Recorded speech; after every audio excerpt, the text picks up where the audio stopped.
조갑제 TV 시청자 여러분, 8월 31일 여름의 마지막 날 오후 4시에 다가가고 있습니다.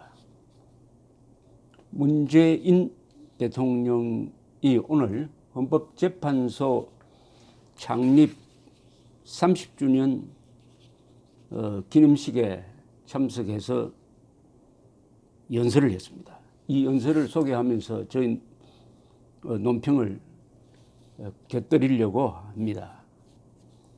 문재인 대통령이 하고 있는 국정 운영은 헌법과 법률을 전면적으로 무시하고 있습니다. 그것도 지엽적인 부분이 아니고 헌법에서 가장 중요한 자유민주적 기본 질서, 그리고 국가 정통성, 국가 정체성과 관련되는 부분을 무시하고 있는데, 무시란 말보다는 이 짓밟는다는 표현을 쓰는 게 맞을 것 같습니다. 권력의 힘으로서 밀어붙이고 있습니다. 그 대표적인 것이 1948년 8월 15일 대한민국 건국을 부정하는 겁니다. 그럼 헌법을 부정하는 겁니다. 왜냐? 그 건국은 그의 7월의 헌법 제정에서 비롯되었으니까 건국을 부정하면 자연히 헌법을 부정하게 됩니다. 국가 정통성, 자유민주주의라는 국가 정체성, 대한민국만이 한반도 유일한 합법정부, 민족사회 정통국가라는 국가 정통성을 다 부정하는 데서 그치지 않고 이것을 국가 정책으로 집행하려고 합니다. 올해를 건국 70주년으로 기리지 않았습니다. 내년 상해 임시정부를 건국의 시초로 볼 생각인 모양입니다. 그리고 초, 중, 고등학교 학생들에게 자유민주주의를 가르치지 않고 자유를 빼버리도록 했습니다. 70주년 건국, 48년 8월 15일을 건국으로 가르치지 않고 그렇게 하여 북한과 대한민국을 반국가단체인 북한과 동격으로 내려앉히려고 합니다. 동시에 유엔 총회가 대한민국만이 한반도의 유일한 합법정부라고 공인한 사실도 학생들에게 가르치지 않게 함으로써 학생들이 대한민국에 대한 자부심, 북한 노동당 정권에 대한 정확한 인식을 하지 못하도록 하는 국가의 영혼을 훔치려는 이런 행태가 전부 다 헌법 위반입니다. 그리고 아무런 공론화, 아무런 법적 검토 없이 연설을 통해서 한국의 원자력 발전소는 위험하다 해서 원자력 발전소 백지화를 선언한 것, 이것도 헌법 위반, 법률 위반입니다. 그런 문재인 대통령이 오늘 헌법에 대해서 언급을 했습니다. 헌법재판소를 태동시킨 힘은 1987년 6월 민주환경입니다. 그의 국민들은 한마음으로 독재에 맞서 민주주의를 외쳤습니다.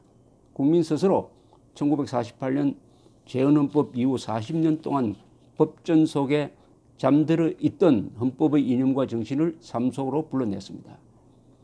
이것은 대한민국에 대한 모독입니다. 그리고 전 정권에 대한 모독입니다. 이것은 역사 파괴입니다. 역사 왜곡보다 더합니다.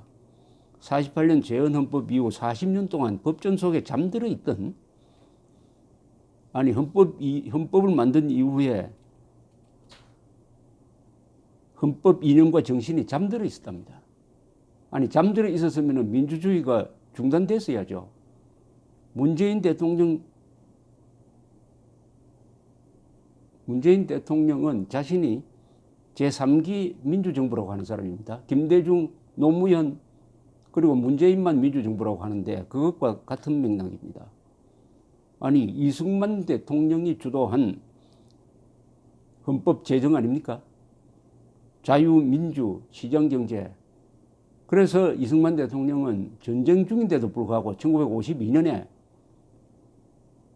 최대 규모의 선거를 통해서 10,000명 이상을 선출했습니다. 전쟁 중입니다. 전쟁 중인데도 헌법에 따라서 민주주의를 중단시키지 않았어요. 즉 국회를 계속 열게 하고 언론 검열도 하지 않았습니다.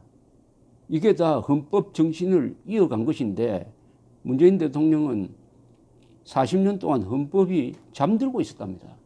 이런 역사 모독이 어디에 있습니까? 장면 정부는 그러면 민주정부가 아닙니까? 4.19 학생 의거를 통해서 등장한 장면 정부 1년 만에 끝났지만 그럼 장면 정부도 헌법 이념과 정신을 불러내지 않고 그냥 잠들게 했습니까? 김영삼 정부도 그랬습니까? 노태우 정부도 그랬습니까?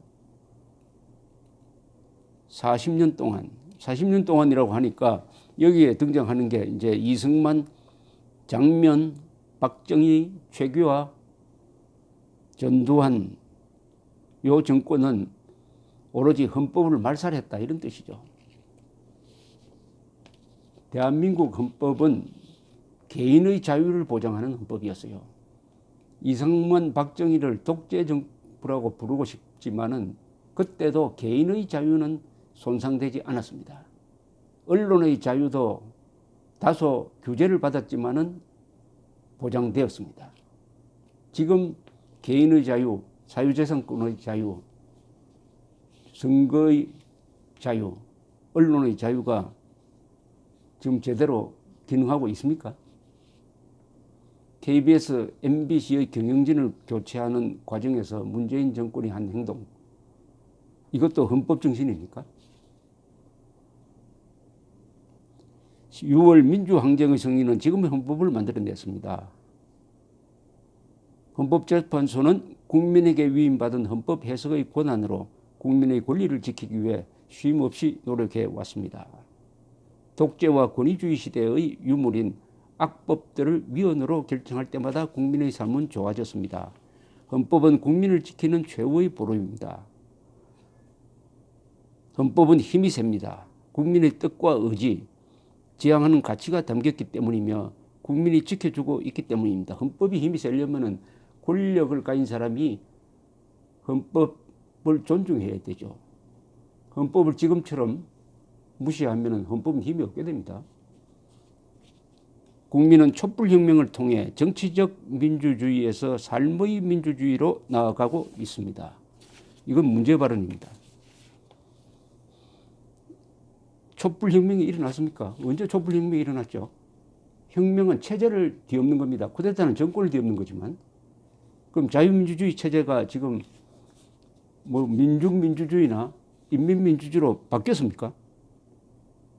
국민이 언제 촛불혁명을 했습니까? 일부 국민이 촛불 시위를 한 거죠. 촛불 시위와 혁명이 같습니까?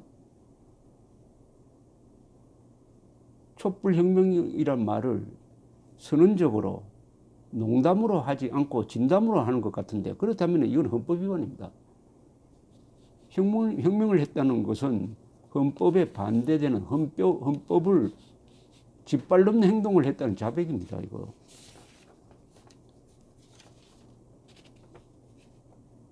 참 위험한 발언을 계속 하는데 물론 지금 법 집행을 할 때 지금 우리는 혁명 정권이다. 그러니까 헌법, 법률 이거 무시해도 된다는 그런 자세가 느껴지기는 합니다. 그러나 헌법재판소 30주년 되는 장소에 가서 촛불혁명을 이야기하면은 헌법에 침을 뱉는 거죠. 우리나라 헌법 어디에 혁명을 정당화하는 게 어디, 촛불혁명은 합헌적이다라는 조항이 어디에 있는지 모르겠습니다. 어디에 있습니까?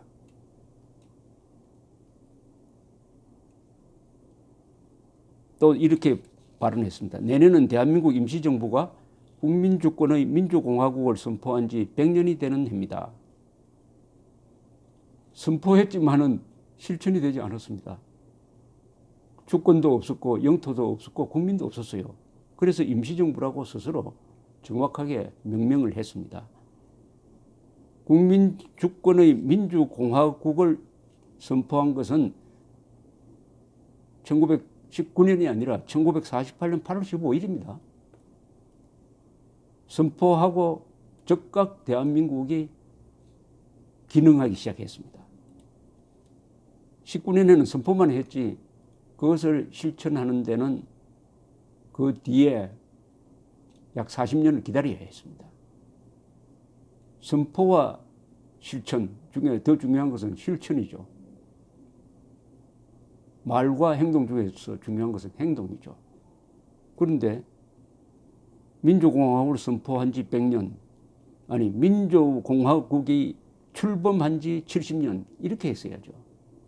잘못되었습니다.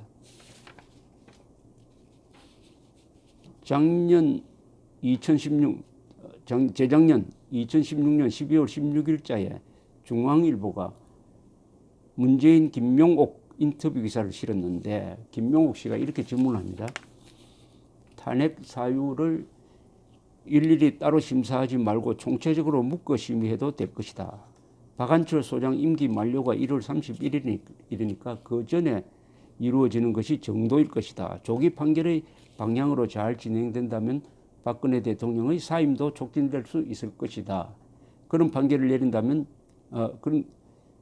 그런데 만약 헌재가 탄핵 기각을 결정하면 어쩌나. 문재인 씨의 대답은 이러하였습니다. 국민들의 헌법 의식이 곧 헌법이다. 상상하기 어렵지만 그런 판결을 내린다면 다음은 혁명밖에는 없다. 이것은 정면으로 그러니까 헌법재판소가 기각을 하면은 혁명을 일으키겠다는 겁니다. 이건 헌정 질서를 무너뜨리겠다고 공언한 것입니다. 그런 사람이 이 발언을 취소했다는 이야기는 들어보지 못했습니다. 나중에 한 발 물러나서 헌법재판소 결정을 수용할 수밖에 없다는 식으로 빠진 적은 있습니다. 그래놓고 촛불혁명이라고 합니다. 혁명이 일어나지 않았어요. 혁명을 하겠다고 했지만 혁명은 일어나지 않았습니다. 그런데 왜 촛불혁명으로 집권했다고 사실과 다른 이야기를 하느냐 하는 게 오늘 이 연설을 통해서 또다시 촛불혁명이라는 이야기가 나오니까 정말 문재인 대통령은 헌법을 무시해도 되는 촛불혁명 정권의 수반이라고 생각한다고 밖에 볼 수가 없습니다. 또 하나 오늘 이진성 헌법재판소장, 문재인 대통령 두 사람이 뭘 하나 들고 있는 사진이 나왔어요. 그 사진을 보니까 순 한글판 헌법을 표기했다 해가지고 들고 있었습니다. 그 들고 있는 내용을 읽어보니까 이렇게 되어 있었습니다. 헌법재판소 창립 30주년을 맞아 헌법과 헌법재판의 의의를 되새기고 국민 모두의 행복을 위해 헌법정신 구현에 힘쓰겠습니다. 2018년 8월 31일 헌법재판소장 이진성. 또 문재인 대통령이 들고 있는 것은 이랬습니다. 법은 국민을 지키는 최후의 보루입니다. 순 한글판 헌법책자에는 국민의 편이 되겠다는 헌법재판소의 결의가 담겨 있습니다. 헌법 정신이 국민의 삶 속에 온전히 구현되도록 저 또한 대통령으로서의 책무를 성실히 이행하겠습니다. 2018년 8월 31일 대통령 문재인. 순 한글판이라고 그랬는데 그냥 한글판이라고 하면 안 됩니까? 여기 왜 순을 넣습니까? 순을 넣는 것은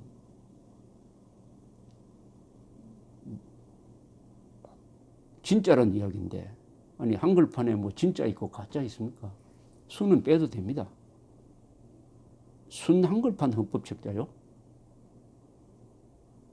그런데 헌법에는 헌법 원문은 지금까지 줄 것 한자와 한글을 혼용해서 썼습니다. 그렇게 하지 않으면 의미가 제대로 전달이 되지 않습니다. 법률 용어는 거의 대부분이 한자입니다. 한자로 표기해야 정확합니다. 그런데 이걸 한글로 써놓으면 어떻게 되느냐. 혼돈이 일어납니다. 법률 용어에 혼돈이 일어나면 해석도 혼돈스럽게 되고 재판도 혼돈스럽게 되니까 큰일 납니다. 한글로 하면 안 됩니다. 헌법은 한자 한글로 써야 정확하게 의미가 전달되는 거죠. 여기 이미 그 사실을 스스로 폭로하고 있습니다. 이진성 소장 이름으로 된 이 무슨 서양문 비슷한 거 창립 30주년을 맞아 헌법과 헌법재판의 의의를 되새기고 의의가 뭡니까? 의의. 국어사전 찾아보면 의의라고 표기되는 한자 단어가 하나, 둘, 셋, 넷, 5개 정도 나옵니다. 의의, 뜻이다. 여기서는 뜻이다 하는 의의일 것 같습니다. 그것 말고도요. 의심스러울 어자, 의심스러운 뜻이란 뜻도 있고요. 의로울 어자를 써서 의로운 뜻이란 뜻도 있고요. 그 다음에 무성하게, 싱싱하게, 푸르름이란 뜻의 의의도 있고요. 아름답고 번창하다는 뜻의 의의도 있습니다. 그 의의 중에 한글로 쓰여진 의의를 찾아내려면 머리를 써야 합니다. 문장 속에서 의미를 파악해야 됩니다. 단어라는 것은 단어 하나하나가 독립적인 뜻이 있어야 됩니다. 그게 다른 것과 연관되어서 의미를 파악하는 것은 이게 암호풀입니다. 쓸데없는데 머리를 쓰는 겁니다. 한글 전용을 하면은 70%의 한자 은은 한글로 되면서 부호 아니면 암호가 되어버립니다. 법률, 건축, 의학 이런 전문 분야에서 그런 일이 일어나면 큰 사고가 날 수도 있습니다. 정확한 정보 전달이 되지 않습니다. 정확한 정보 전달이 되지 않으면 고급 기술, 학문, 과학은 발전하지 않습니다. 그러니까 한글 전용이 대한민국 국민들의 어휘력을 약화시키고 이것이 진행되어 가지고 분별력을 약화시키고 있습니다. 더구나 헌법 69조는 대통령으로 하여금 취임에 점하여 이런 선서를 하도록 합니다. 나는 헌법을 준수하고 국가를 보위하며 조국의 평화적 통일과 국민의 자유와 복리의 정진 및 민족 문화의 창달에 노력하여 대통령으로서의 직책을 성실히 수행할 것을 국민 앞에 엄숙히 선서합니다. 라고 선서하도록 되어 있어요. 여기에 민족 문화의 창달에 노력한다고 했는데 우리나라의 민족 문화는 2000년을 잡으면은 그중에 1900년은 한자 문화입니다. 삼국사기 고려사 조선왕조실록이 한글로 쓰여졌습니까? 한자로 쓰여졌어요. 한자 문화입니다. 한자에 기반한 문화입니다.